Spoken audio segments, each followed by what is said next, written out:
Boss, ayan, may customer tayong nagpagawa sa atin. Ayan, walang takbo kanyang 180. Kulang talaga sa gas. Sabi ko sa kanya, suggest ko ayusin natin ang port. Pagka kasi kulang talaga sa gas, 130, 35 ang nakalagay na jet ng kanyang motor. Kanyang carb ay 32. Kulang pa rin sa gas. Sabi ko, suggest ko sa kanya, sa port yan, ayusin natin.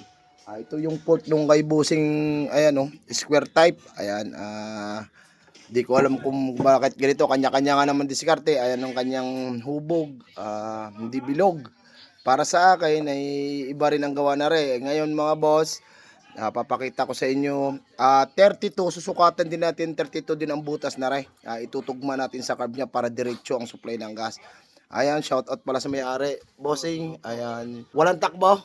Wala ka boss, talo ng stock na rider card ba eh. Ayan, natalo daw. Hindi naman pare, hindi mo tatalo doon. Sadya lang hirap.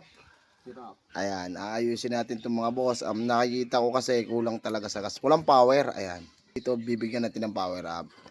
Papakita ko sa inyo ang port natin mga boss. Ayusin lang natin na rin mga sir. Yung tamang port lang.